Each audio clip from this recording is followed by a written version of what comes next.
ચેમ્બરમાં ના બરોબર તારાબંધી અમે બહાર બેઠા છીએ બોલાવો એમને ત્યાં સુધી બેન આપણે નગરપાલિકામાં પ્રી-મોન્સૂન કામગીરી કરી હતી નગરપાલિકામાં માહિતી આપો કેટલો ખર્ચો કર્યો તેની પાછળ 100 ભંડોળ કેટલું હોય તો મફત કર્યું હતું કામ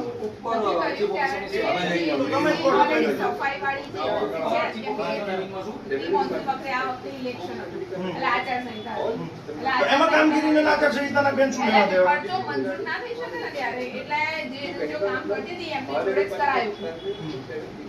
એજન્સી છે અત્યારે આપણે સાફ સફાઈ કર્મચારીઓની કેમ છતાં 146 કર્મચારીઓને પગાર નગરપાલિકા કેમ આપે છે એજન્સી બહારના એરિયા કરે છે અને ઈંડાગણની અંદર નગરપાલિકાના 146 કર્મચારી આટલા નથી પહોંચી વળતા તો એજન્સી રાખવી પડે છે આપણે એજન્સી બહારનો એરિયા માટે રાખેલી છે. અચ્છા 146 કર્મચારી સાફ સફાઈના છે એની અંદર બધા ટોટલ આવી છે. બેન નથી સાફ સફાઈ થઈ નથી કાં પમ્પિંગ સ્ટેશન કેટલા છે આપણે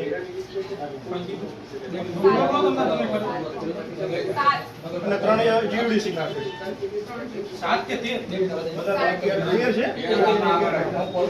એમાં કાર્યરત કેટલા છે બેન કાર્યરત અંદર બધા પમ્પિંગની અંદર એક મોટર બેન એક બી નથી કાર્યરત આ 3 દિવસમાં કર્યા છે વરસાદ પડ્યો પહેલા કાર્યરત હતા સ્ટેશનો વરસાદ પડ્યો પહેલા બધા ઓલમોસ્ટ ચાલુ હતા બધા બેન નહોતા ચાલુ એટલે મોટર નથી મોટા ભાગની ઉતારી તમે એક બાજુ કાચ સાફ નથી કરાઈ એક કાચ ચોકડી આપણે જે કાચ હતી એની પર બાંધકામની પરમિશન કોને આપી હતી તો તમે ફોજદારી કેસ કરો ને આજે 6 જણા મરી ગયા તો બિલ્ડર ઉપર ફોજદારી કેસ કરો નગરપાલિકામાં જે વસ્તુ આવતી હોય માનવ અધિકાર કલમ લગાડીને નગરપાલિકાની ટેરેટરીમાં જે વસ્તુ આવતી હોય બેન એના ઉપર બાંધકામ કઈ રીતે શક્ય છે અને આ ખાલી કાયદો હાથમાં લેતા હોય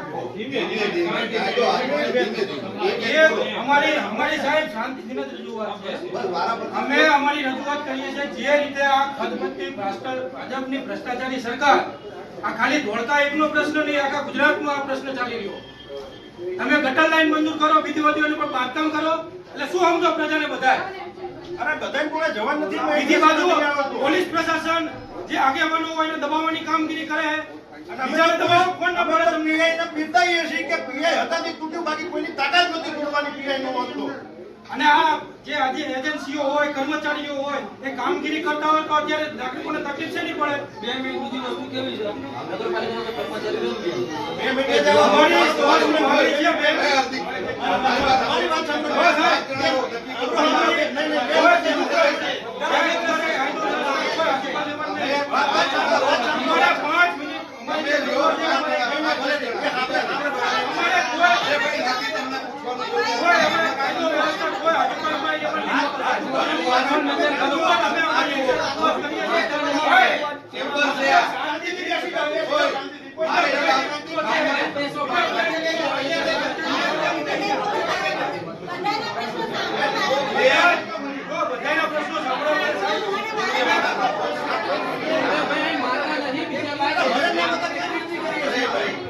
અમને તો એક દિવસ એવું ના હોય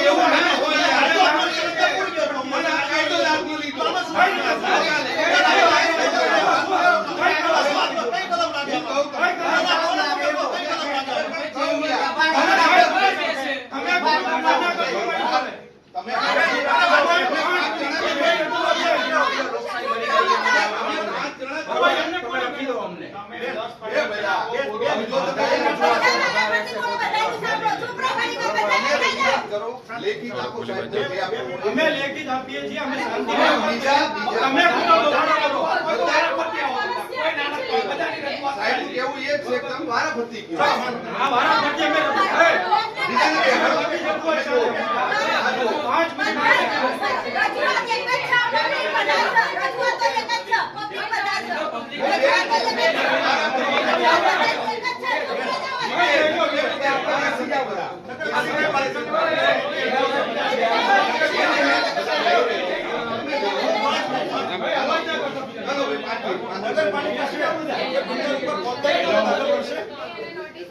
નોટિસ ની બેન 6-7 જણા જે મરી ગયા એને ફોજદારી ગુનો દાખલ કરશે નગરપાલિકા નોટિસનો જવાબ આવશે નિયમ અનુસાર થશે તો ફોજદારી ગુનો 48 કલાકની અંદર બેન તમે એની પર ફોજદારી ગુનો દાખલ કરો નગરપાલિકા બિલ્ડર નું કેવું એવું છે અહીંયા ઉભા કે કે ચીફ ઓફિસર પૂર્વ હોય કે અત્યારના હોય ખબર નથી, ધારાસભ્ય છે, પૂર્વ કોર્પોરેટરો છે, આ બધાને એને વહીવટ કર્યા છે ને જાહેરમાં એ બોલ્યો હતો.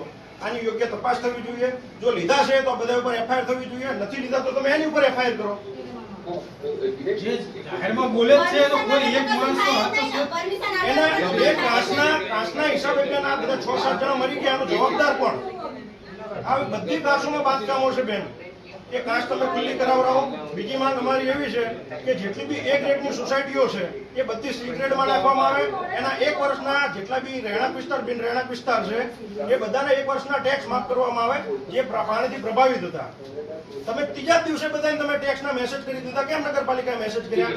એએમસી અને એસએમસી માફ કર્યા. તો તમે દરખાસ્ત કરી માફ કરાવરાવો. 6-7 જણા જે મરી ગયા છે એમને વળતર અપાવરાવો. અને એ નગરપાલિકા થ્રુ અપાવરાવો. આજુબાજુની કંપનીઓ જોડે નહીં, નગરપાલિકા જોડે અપાવરાવો. બેન સર્વે થયો છે? કેટલું નુકસાનથી સર્વે થયો છે? સર્વેની ટીમ બનાવેલી છે અને સર્વે અને બેન આજે 10 દિવસ થયા. 10 દિવસ પછી સર્વે ન હોય એ નાના માણસને ખબર પડે. તમે 10 દિવસ પછી ટીમ બનાવો તો શું કામનું છે? એટલે બધા ત્યાં સુધી બેસી જાય બધું નુકસાન જોવા. સર્વે અને ટીમ અને સહાય મારા પદવીમાં નથી આવતી. મામલતદારે ટીમ બનાવીને ઓલરેડી કરી દીધું છે. પ્રમુખ એમને તો આવે ને નગર પ્રમુખ અને ઉપપ્રમુખ ને એની ચેમ્બરમાં હાજર રહેવાનું હોય. એની જગ્યાએ એ કોઈ હાજર કરવામાં વ્યસ્ત છે આ બધાય. અમારે આજે ફિક્સ કરવું સાહેબ, આ 48 કલાકમાં મેડમ આનો જવાબ જોઈએ અમારે. જે 13 આપણે જે કાંસા કે છે એને કેમ બંધ કરવામાં આવ્યા, એની ઉપર કોના કન્સ્ટ્રક્શન છે, એ કન્સ્ટ્રક્શન બીજી વાત એવી છે જે કે એમાં ફરિયાદ દાખલ થશે કે નહીં. જેમ વાત કરી કે જો જાહેરમાં કહેતો હોય કે આ બિલ્ડરે આનો વ્યવહાર કરીને જો આ કામગીરી કરી હોય એના ઉપર એફઆઈઆર થાય, અને જો એને એ સાચું નીકળે તો જે બોલનારો એના ઉપર એફઆઈઆર દાખલ થાય. બાકી જે નાગરિકોને જ્યાં સુધી ન્યાય નહીં મળે ત્યાં સુધી અમારી લડત ચાલુ રહેશે. અને અમે 48 કલાકનું અલ્ટિમેટમ આપીને જઈએ. અને પ્રમુખ, ઉપપ્રમુખ, ચેરમેન બધાને તમે સ્પષ્ટ શબ્દોમાં કહી દેજો કે એ પોતાની ચેમ્બરમાં બેસે, નહીં કે બહાર બેસીને ભ્રષ્ટાચાર કરે. બેન નહીંતર એને ઓફિસોના લોક માખી દેશું હવે. નાના વેપારીઓ જે જીએસટી ના દાયરામાં નથી આવતા, ઇસ્ત્રી વાળા હોય, ઘરઘંટી વાળા હોય, એને તમે એવું કહો છો સર્વે કરવા જાઓ કે પૂછો ત્યારે કે ભાઈ જીએસટી નંબર લઈને આવજો તો અમે તને આપશું, ભરપાઈ કરશું. તો એની જો જીએસટી નંબર ક્યાંથી હોવાનો છે નાના વેપારીઓ જો? તો એને પૈસાની ભરપાઈ નહીં કરો. અલગ એક દરખાસ્ત મોકલેલી છે અત્યારે જસ્ટ એની જ વિશે હતી, પણ હવે તમે સાંભળ્યું નથી, હું પૂછી લઈશ. અને એની અંદર અલગ કેટેગરી વાઇઝ નવો સર્વે કરવાનો છે. અને એમાં એવું છે કે કારીગરના અલગ, કાચી દુકાનો માટે મતલબ કાચી કરી એના માટે અલગ કેટેગરી સ્પેશિયલ ડિમાન્ડ આપણે 48 કલાકનું અલ્ટિમેટમ આપી દો. જેને મુદ્દા છે એ રીતે 2015-16માં જે તે સમય વાઘ બકરીની બાજુમાં પાણી શુદ્ધ કરી અને પાણી શુદ્ધ કરી અને એને મોકલવાનું આપણે ખેડૂતોને 7 કરોડ રૂપિયાનો પ્લાન્ટ આપણો કેન્સલ કર્યો, કોઈ કામમાં ન આવ્યો. એ પછી એ નગરપાલિકા જે જીયુડીસી નું જે હતું એ આપણે ગટર લાઈન એને લઈ જવાની હતી સાબરમતીમાં. સાબરમતીમાં પહેલા તબક્કામાં 21 લાખ રૂપિયા આપણે 21 કરોડ આવ્યા, 8 કરોડ આવ્યા, કરી 56 કરોડ રૂપિયા 2016-17. તો 95 કરોડની ભૂગર્ભ ગટર લાઈન ક્યાં છે? એ 3 વર્ષ પછી નગરપાલિકાને સોંપી દે. નગરપાલિકાને પમ્પિંગ સ્ટેશન બધું સોંપેલું છે, એક બી કાર્યરત નથી. તમે એક પમ્પિંગ સ્ટેશન ઉપર 3-8 કલાકની પાળીમાં 3 માણસ રાખો છો, એનો પગાર 15,000 રૂપિયા ચૂકવો છો, તેમ છતાંય બંધ છે. એ પમ્પિંગ સ્ટેશન બંધ છે, કાંસ પર બાંધકામ છે, ગટરો સાફ નથી કરાય, તો પાણી જાય ક્યાં બેન? આ નગરપાલિકાના પાપે બધાના ઘરમાં અત્યારે તમે જો બધાના ઘરમાં કિચન હમાણા પાણી હતા. બધી લેડીઝ હોય છે, ઘરમાં રાંધવાની જગા નથી, એવી કંડિશન થઈ રહી છે. ઘરમાં પાણી આવે છે. આનું જવાબદાર કોણ છે? આનો અમને યોગ્ય જવાબ કોણ આપશે? લેડીઝ હોય અને પાણી તમે આવીને ખાલી જુઓ કેટલું ભરેલું છે.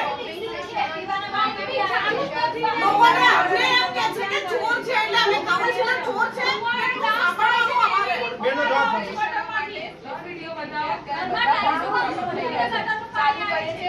બેન વરસાદ પડી ગયો, નુકસાન થઈ ગયા પછી ચાલુ કરો એટલે તમને અમારા ઉપર નગરપાલિકા ઉપકાર કરે છે જનતા ઉપર. તમે આટલા દિવસ થયા તો હજુ કાંસ એ કઈ સાફ કરાઈ એ કઈ એ પછીનું બાંધકામ એ કઈ ઉડાયું ને કાંસ ઉપરનું, તો તમે હજુ પણ ઉડાવજો.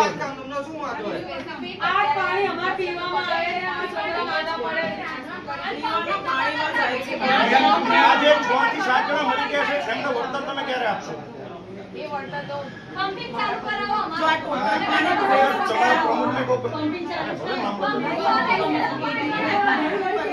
બેન, તમારે જે કામગીરી જો સારી કરવાની હોય એમાં તમારે અમારી જરૂર પડતી હોય, તમને કોઈ અડચણરૂપ થતું હોય તોય તમે કહેતો આ બધાએ ભ્રષ્ટાચારી બધા જે આ અત્યારે પોલિટિશિયન થઈ ગયા હોય ભાજપના એ બધા તમને ભૂલવી જશે અને ક્યાંક ને ક્યાંક પછી તમારો ભોગ લેવાશે આમાં.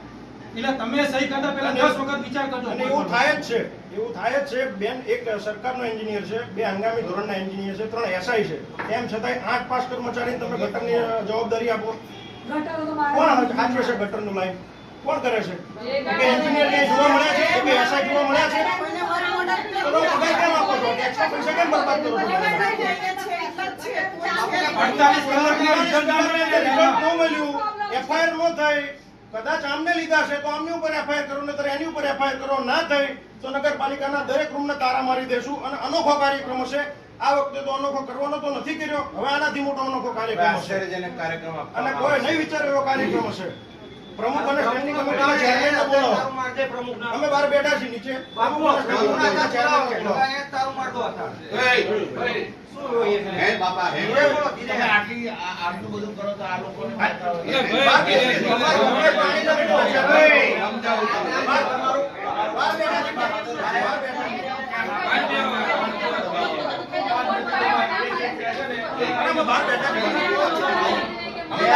અમારે પ્રમુખ અને સ્ટેન્ડિંગ કમિટીના ચેરમેનનું કામ છે. ગાંધીજીના માર્ગે રજૂઆત હોય, તમારે જેટલી પોલીસ ખડકવી એટલી ખડકી દેજો. લોકશાહી અમને કોઈ રોકી નહીં શકે. ચલો, અમે બહાર બેઠા છીએ. જો